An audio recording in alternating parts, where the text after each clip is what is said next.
네, 안녕하십니까. 저는 명지대학교 방목기초교육대학의 주민재입니다. 제가 오늘 말씀드릴 그 주제는요, 문제중심 학습 기반 기획서 작성 수업 운영 연구입니다. 최근 들어서 문제중심 학습에 기반을 한 학습자들의 자기주도적 학습을 좀 더 유도하는 방식의 수업들 모형들이 많이 좀 진행이 되고 있는데요. 그런 부분들을 중심으로 해서 오늘 좀 간단하게 한번 좀 살펴보도록 하겠습니다. 오늘 제가 말씀드릴 것은 크게 한 6가지 정도로 좀 나눠질 수 있는데요. 첫 번째는 연구 목적, 두 번째는 문제중심 학습의 개념과 주요 측면, 세 번째는 교과목의 문제중심 학습 적용 시 교육기대 효과, 네 번째는 기획서 작성을 위한 문제중심 학습 모형, 다섯 번째는 문제중심 학습 기반 기획서 작성 수업 결과 분석, 그리고 결론 및 제언입니다. 자, 첫 번째 연구 목적부터 좀 말씀을 드리도록 하겠습니다. 제가 이 연구를 수행한 것은 지금 핵심 교양 과목으로 진행되고 있는 직무수행과 전략적 의사소통이라는 과목을 기반으로 해서 수행을 했습니다. 이 직무수행과 전략적 의사소통은요, 산업 현장에서 요구되는 직무수행에 필요한 기초 지식과 그 다음 의사소통을 전략적 수행에 필요한 글쓰기 능력으로 좀 더 바꿔내는 그런 부분에서 그 수업의 목표를 좀 가지고 있었는데요. 그래서 직무 환경의 변화, 직업 선택과 직무 수행 태도, 구체적인 의사소통 능력 중에 하나인 기획서 작성에 대한 이해를 통해서 직무 수행 과정의 문제들을 해결할 수 있는 고차원적 문제 해결 능력과 의미 구성 능력 향상에 중점을 두고 있습니다. 그래서 이 수업은 보통 우리가 일반적으로 얘기되는 어떤 교양 과목의 여러 가지 인문학적 또는 과학적, 사회과학적 이런 수업과는 약간 다른 기업에서 요구하는 직무 수행의 능력들을 조금 더 높일 수 있고 그다음 그 부분에 대한 이해도를 학생들에게 가져가게 할 수 있는 그런 부분에서 목표를 가지고 설계되고 그다음 개발된 수업이라고 생각을 하시면 될 것 같습니다. 두 번째는 문제중심 학습의 개념과 주요 측면인데요. 사실은 이 문제중심 학습은 여러 교수님들께서 사실은 다 하고 계시는 부분이라고도 얘기할 수가 있겠습니다. 뭐 다들 잘 알고 계실 거라고 생각이 드는데요. 개념은 구성주의의 이론을 기반을 하고 있죠. 학습자 중심의 교수학습이고요. 그래서 실제 문제들을 학습자가 자기주도적으로 스스로 해결하면서 학습을 수행하는 그런 개념을 가지고 있다고 생각을 하시면 되겠습니다. 그래서 보통은 이걸 줄여서 PBL이라고도 얘기를 합니다. 원래 이 문제중심 학습의 그 유래는요, 1968년 캐나다의 이제 맥메스터 대학교의 의과대학에서 시작이 되었다고 보통 얘기를 합니다. 학습자들이 임상시험이 들어가기 전까지는 학습에 대한 어떤 이런 의욕이 별로 없는 거죠. 그래서 이제 의과대학에서는 1학년 때부터 조교나 학습 안내자가 지원하는 소집단들로 학습자들을 좀 편성하고 그래서 생의학적 문제들을 학습자가 주도적으로 학습하도록 유도하면서부터 시작이 되었고 실제로는 이게 한 1970년대부터 적용된 것으로 알려져 있습니다. 문제중심 학습의 주요 요인은 크게 한 5가지 정도로 이해가 될 수 있는데요. 첫 번째는 현실 문제와의 연결성, 두 번째는 탐구와 혁신, 세 번째는 학습자 자율성과 책임, 네 번째는 협력, 다섯 번째는 성찰 및 반복이 될 수 있겠습니다. 요걸 좀 더 자세하게 좀 말씀을 드려보면요. 현실 문제와의 연결성에서는 문제중심 학습이 현실적인 문제를 해결하는 데 이제 초점을 맞춰야 된다는 것이죠. 그래서 학문적 개념과 이론들을 그냥 설명하는 것만의 문제가 아니라 이것을 실제 문제에 어떻게 적용할 것인가. 그래서 학습자들에게 학습 동기를 좀 더 자극할 수 있는 이런 부분들로 설계가 되어야 된다는 겁니다.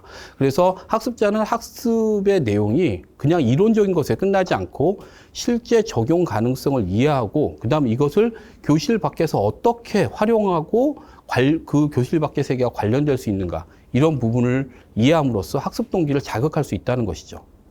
자, 두 번째는 탐구와 혁신인데요. 학습자들이 직접 자기주도적으로 학습을 진행하다 보니까 그 부분에서 이루어질 수 있는 탐구, 탐색, 혁신들이 유도될 수 있다는 겁니다. 그러니까 학습자들은 자기 주도적으로 수업을 진행하고 학습을 진행하다 보니까 그 안에서 다양한 어떤 접근 방식들을 자기 나름대로 모색을 하게 되는 거죠. 그러면서 학습자는 여기서 비판적 사고, 창의성, 혁신들이 촉진될 수 있고 또한 독립적 사고 능력도 향상될 수 있습니다. 아무래도 교수자가 방법들을 좀 유도하거나 안내자의 역할을 더 많이 하게 되다 보니까 직접적인 강의보다는 학습자들의 독립적 사고 능력을 좀 더 향상시킬 수 있게 되는 거죠. 그럼으로써 새로운 방식으로 문제 접근이 이루어질 수도 있겠습니다. 세 번째는 학습자 자율성과 책임인데요. 문제중심 학습은 학습자들이 학습 과정에 상당한 자율성을 발휘할 수 있기 때문에 학습자가 학습 과정 전반을 자율적으로 관리함으로써 과제 범위부터 그다음에 주제 선정, 그다음에 수행 과정, 심지어 나중에 발표회까지 이 전 과정에 걸쳐서 학습자가 모든 부분들을 다 직접 관장하고 나름대로 설계해서 진행되게 되는 거죠. 그러면서 학습자는 여기서 시간 관리 또는 자기 훈련, 의사 결정 관련에 대한 능력들이 향상될 수가 있고요. 그럼으로써 아까도 말씀드린 부분과 같이 독립적 사고와 그다음에 독립성 자체가 향상됨으로써 자기 주도적 학습 수행 능력을 통해서 책임감에 대한 어떤 이해도가 상당히 높아질 수가 있겠습니다. 네 번째는 협력인데요. 문제중심 학습은 개인적으로 진행되는 부분도 있겠지만 대부분의 경우에는 어떤 방식으로든지 조별학습이 이루어지게 됩니다. 이 부분에서 협력학습을 통해 가지고 학생들이 나름대로의 전문성을 향상시킬 수도 있고요. 그 다음에 또한 의사소통 능력들이나 이런 부분에서도 굉장히 이전보다는 향상된 부분들을 보여줄 수가 있겠습니다. 그래서 학습자들은 팀워크, 그다음에 의사소통 및 대인관계 기술을 성숙시킬 수 있고 지금 최근 대부분의 과제가 특히 우리가 학교에서도 역시 마찬가지입니다만 기업에서도 대부분의 과제 수행이 다 협업에 의해서 이루어지는 것이기 때문에 이러한 트렌드를 반영하고 학생들에게 그 부분을 통해서 직무 수행 능력, 실제로 직무 환경에 갔을 때 적응할 수 있는 적응 부분을 능력을 훨씬 더 미리 사전 학습한다는 그런 부분에서도 의미를 가질 수가 있겠습니다. 다섯 번째는 성찰 및 반복인데요. 학습자들이 학습 과정을 정기적으로 이렇게 성찰하고 분석하고 평가함으로써 이 안에서 자기가 어떤 부분이 좀 잘못되었고 아니면 어떤 부분을 보완해야 되고 어떤 부분을 개선해야 되는지를 교수자가 직접 얘기하기보다는 스스로가 그것을 탐구하고 그다음에 깨닫게 됨으로써 훨씬 더 그 부분에 대한 방향성을 자신이 잘 잡아나갈 수 있는 이런 부분이라고 보시면 되겠습니다. 그래서 학습자가 자신의 경험과 실수로부터 학습을 하거나 또 성찰적 실천을 통해서 지속적으로 자신의 학습 과정을 수정하고 개선하고 학습 결과를 보완할 수 있는 필요성을 인식하도록 만들어 주는 것이죠. 자, 세 번째는 교과목 문제중심 학습 적용 시의 교육 기대 효과입니다. 자, 이 부분은 지금 앞에서 말씀드린 이 요소의 5가지 요소를 기반으로 해서 얘기될 수가 있겠는데 이 부분은 간단하게 말씀을 드리도록 하겠습니다. 첫 번째는 문제중심 학습에서 가장 중요한 부분은 문제 해결 능력 향상이 있겠죠. 실제 문제를 어떻게 구체적으로 잘 해결할 수 있을 것인가, 해결책을 찾을 수 있을 것인가, 그러기 위해서는 다양한 각도에서 어떻게 문제를 분석하고, 그 다음에 잠재적으로 발생할 수 있는 어떤 그런 여러 가지 어떤 어려움들, 이런 것들을 예측할 수 있을 것인가에 대한 이런 능력들이 향상될 수가 있겠습니다. 자, 두 번째는 연구 및 정보 수집 능력 향상입니다. 사실은, 이게 학습자들이 직접 이 부분들을 단계적으로 다 진행하기 때문에 여기서 필요한 어떤 능력 중에 하나는 관련 정보를 식별하는 거, 그다음에 정보의 신뢰성 같은 것들을 평가하는 거, 그다음에 이러한 수집된 정보들을 어떻게 하면 종합하고 통합시켜낼 수 있을 것인가에 대한 부분들입니다. 그래서 이런 부분들에 대한 능력도 향상을 기대해 볼 수가 있겠습니다. 자, 세 번째는 앞에서도 말씀드린 것처럼 협업에 대한 능력 그리고 커뮤니케이션 기술의 향상이겠죠. 동료들과 어떻게 협업을 해야 되는 것인가, 어떻게 이해 조정을 해야 되는 것인가에 대한 부분들. 자, 이런 부분들은 사실은 직무 환경에 가서도 효과적인 커뮤니케이션에 대한 부분이 매우 중요하기 때문에 이런 부분에 대한 능력을 향상시키는 데도 도움이 된다, 이렇게 볼 수가 있겠습니다. 자, 네 번째는 조금 더 이제 본격적인 말씀을 드리겠는데요. 기획서 작성을 위한 문제중심 학습 모형입니다. 이 수업은 직무 수행과 전략적 의사소통 수업은 직무 환경과 그다음에 직무 환경에서 필요한 의사소통 능력들이 무엇인가에 대한 이론적인 수업과 함께 그 다음에 절반 이상이 기획서를 실제로 작성하고 그것을 피드백하는 과정으로 되어 있습니다. 물론 이 부분은 문제중심 학습에 기반해서 설계가 되어 있죠. 여기서 먼저 문제중심 학습의 과제 해결 활동의 전개를 할 수 있는 개념들을 보시면 이대로 이렇게 되어 있습니다. 가장 중요한 건 중간에 있는 리플렉션, 성찰이겠죠.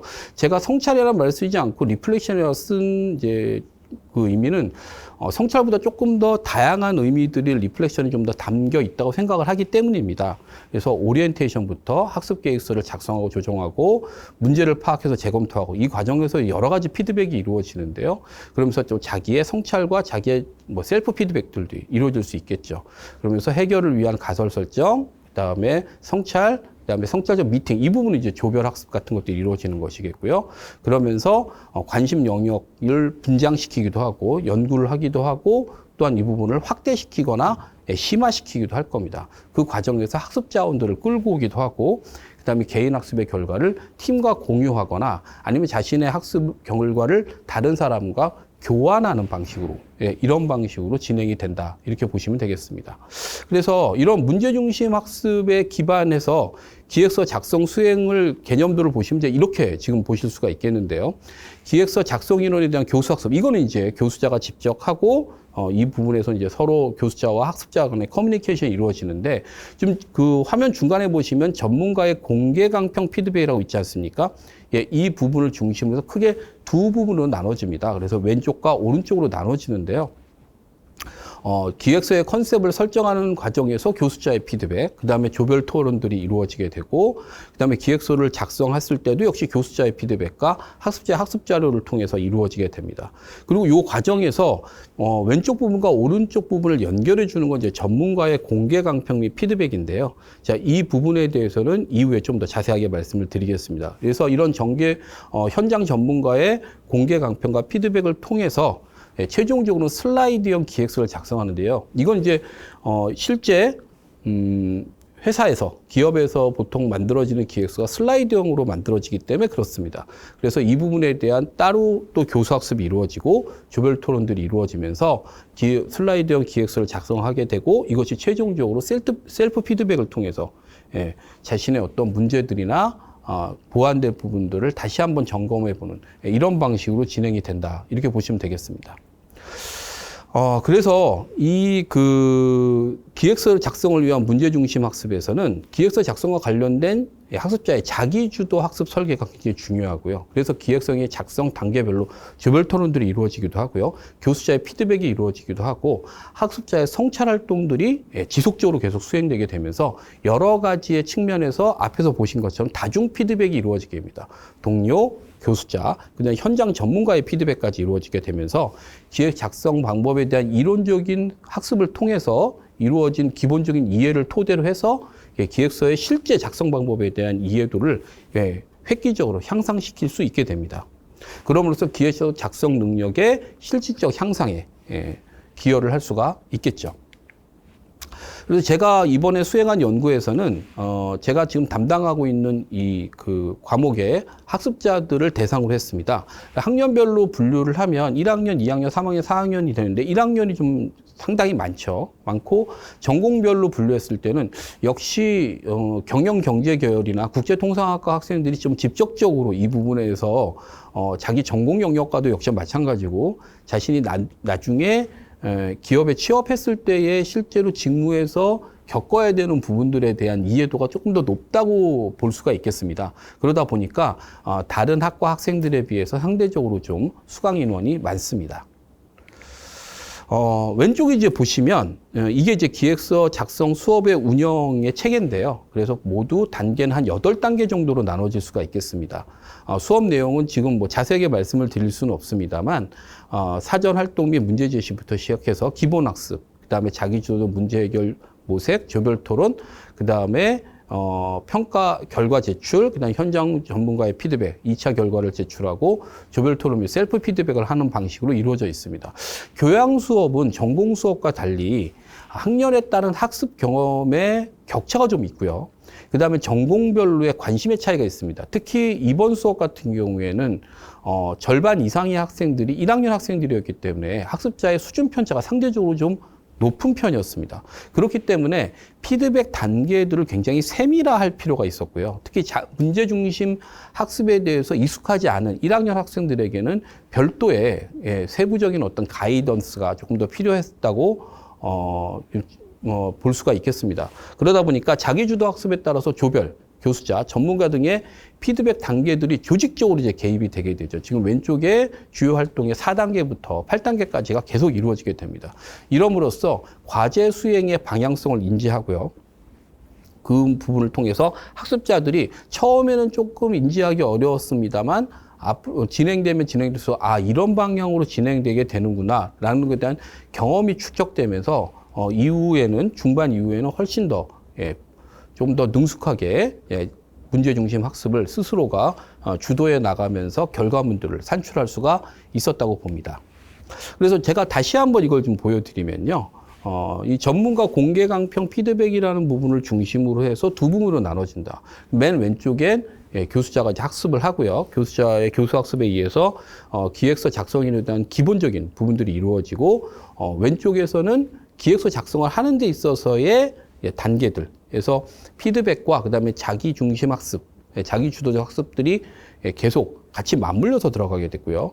그다음에 현장 전문가가 공개 강평을 하고 개별 피드백을 한 이후에 슬라이더 기획 작성을 하는 데 있어서는 훨씬 더 능숙하게 이 부분이 진행될 수가 있었다. 이렇게 보시면 되겠습니다. 다섯 번째는 문제 중심 학습 기반 기획서 작성 수업 결과에 대한 분석입니다. 보통의 경우에 문제중심 학습에서는 성찰일지를 쓰게 되죠. 성찰일지라는 것은 학습 수행 과정에서 학습자가 느낀 경험, 그다음 학습 결과물들을 기반으로 개선 및 발전시켜야 할 사항들에 대해서 학습자 자신의 의견을 기록하는 것입니다. 성찰일지는 그렇다 보니까 학습자가 개별적, 주체적으로 수행하게 되는데 이 부분에서의 약간의 좀 문제가 있어요.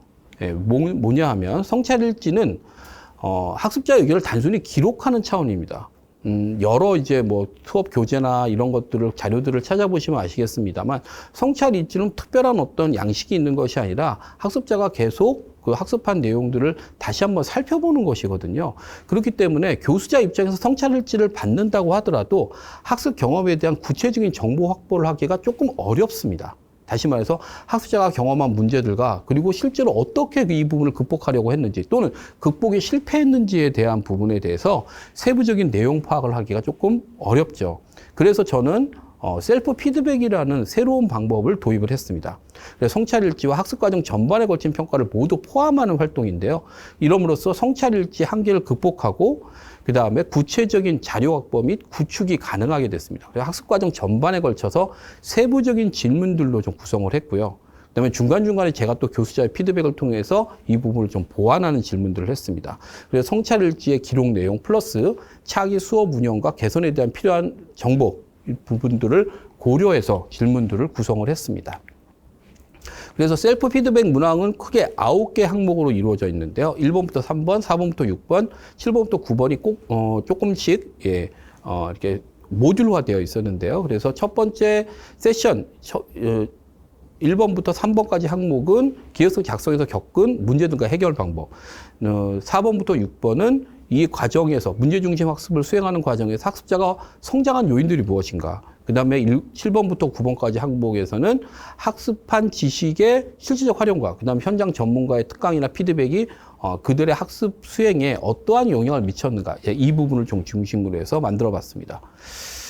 그래서 구체적인 항목들은 지금 모니터를 보신 것과 마찬가지입니다. 1번부터 3번까지는요, 여기 보면 가장 명확하게 인식한 핵심 내용이 무엇인가, 그 교과목 수강에서, 그 다음에 교과목을 수강하면서 학습한 지식과 기술들을 과제 수행에 어떻게 효과적으로 적용할 수 있었는가, 그 다음에 과제를 수행하는 과정에서 겪었던 어려움들이 무엇이고 이걸 어떻게 극복할 수 있었는가에 대한 부분이고요.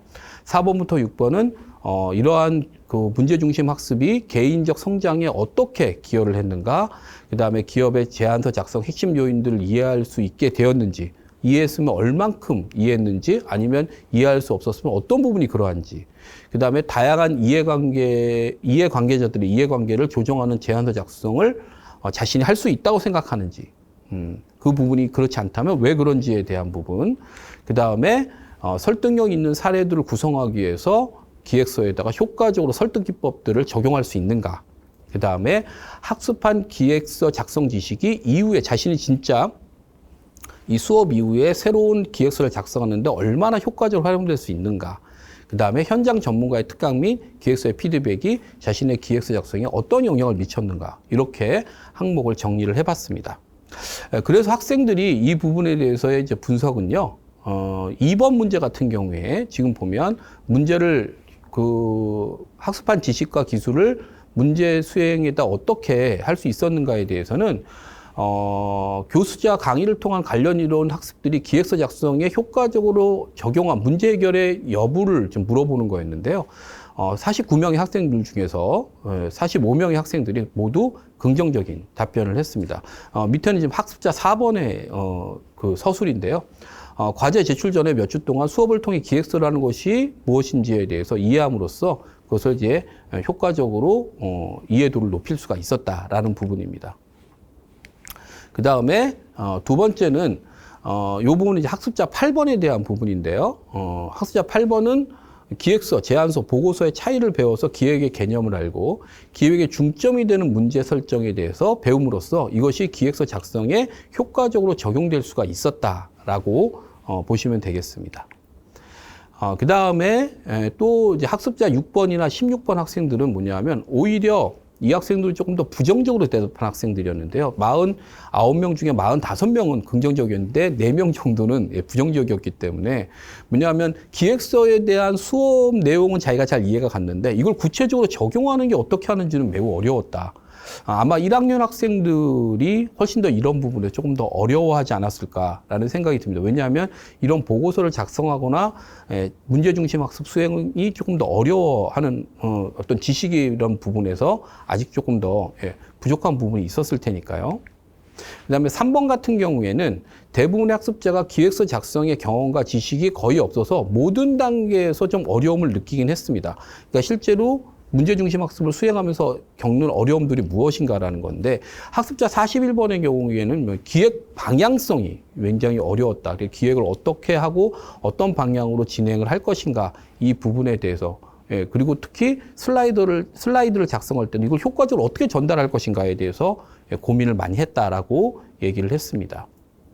그다음 8번 이제 문제 같은 경우에는 이제 자신의 이렇게 배운 기획서의 작성 지식이 앞으로 이제 새로운 기획서를 작성하는데 효과적으로 활용될 수 있느냐에 대해서도 대부분의 학생들이 다 비교적 긍정적인 평가를 했는데요. 특히 경험의 활용과 논리적인 주장 근거 제시 그리고 다양한 이해 관계자의 고려 속에서 학습한 지식이 가장 많이 활용될 수 있을 것 같다라고 얘기를 했습니다. 그래서 보통 전반적으로 학생들이 이런 식의 좀 인식을 하고 있는 것이 좀 강했고요. 9번 같은 경우에는 현장 전문가들의 특강과 피드백이 얼마나 영향을 좀 미쳤는가라는 부분이었는데요. 자, 이 부분에 대해서는 모든 학습자들이 다 특강과 피드백에 더 긍정적인 평가를 보였고요.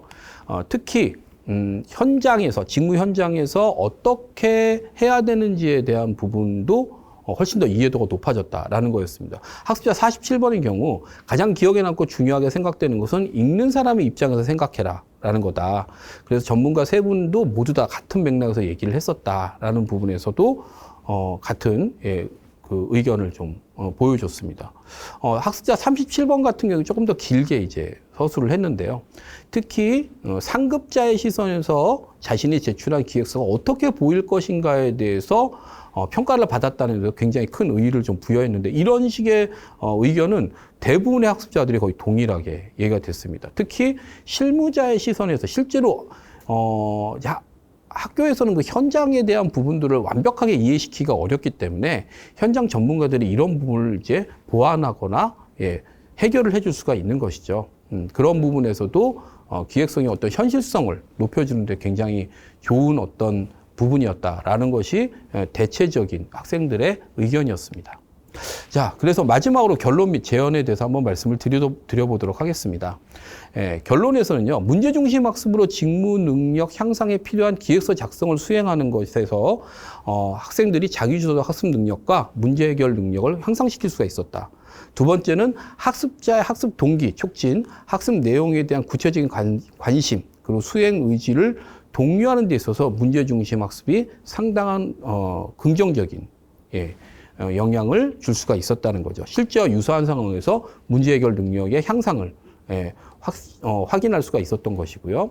세 번째는 학습에 필요한 어떤 태도, 그다음에 마음가짐, 수행 방식, 노하우 이런 거에 대한 자기 성찰, 그러니까 셀프 피드백을 통해서 또는 뭐 조별 피드백, 교수자 피드백, 현장 피드백을 통해서 이런 부분들에 대한 성찰적 기회를 확보할 수가 있었다는 겁니다. 그래서 학습 능력 향상에 필요한 요인들이 무엇인지에 대해서 학습자들이 좀 더 구체적으로 이해할 수가 있었던 거죠. 그래서 이 수업은 그냥 단순히 수업 전체에서 어떤 일부분만 문제 중심으로 학습을 한 게 아니라요. 한 학기 내내 거의 모든 부분에서 문제 중심 학습을 지속적으로 정규 교과에서 운영함으로써 이론, 실습, 피드백, 보완 과정에서 전체적인 과정에서 과제 설정 및 문제 해결 능력에 대한 구체적인 인식의 계기를 제공을 했다는 겁니다. 또 하나는 이제 제언을 좀 드릴 거는요. 학교에서 하는 수업, 이런 특히 이제 현장과 연결된 수업에서의 가장 중요한 부분 중에 하나는 현장 전문가의 특강이나 맞춤형 피드백의 수행 기회를 최대한 많이 가질 수 있도록 학교에서 좀 지원이 확대되어야 된다는 거죠. 이 부분이 무엇보다도 학습자들의 직무 수행 능력 향상에 실질적인 기여를 할 수 있을 뿐만 아니라 현장 전문가들과의 질문과 대답을 통해서 기업에서 요구하는 직무 능력의 이해도가 무엇인가에 대해서 학습자들이 구체적으로 이해하고 그것을 실제 자신들의 과제에 적용할 수 있는 그런 기회를 가질 수 있다는 측면에서 이 부분에 대한 지원의 확대가 좀 더 필요하다고 생각을 합니다. 교수님도 어떠셨나요? 이 문제중심 학습은 사실은 뭐 여러 교수님들이 여러 가지의 어떤 변형된 방식으로 많이 활용하시고 있다고 생각을 합니다. 그런 면에서 학습자들에게서 조금 더 자기주도적으로 좋은 결과를 유도해낼 수 있는 그런 좋은 학습 방법이라고 생각이 들고요. 여러 측면에서 교수님들이 오늘 제가 말씀드린 부분을 조금 더 활용하셔서 적용을 해주시면 훨씬 더 좋은 교수학습의 결과를 산출하실 수 있을 것이라고 생각합니다. 감사합니다.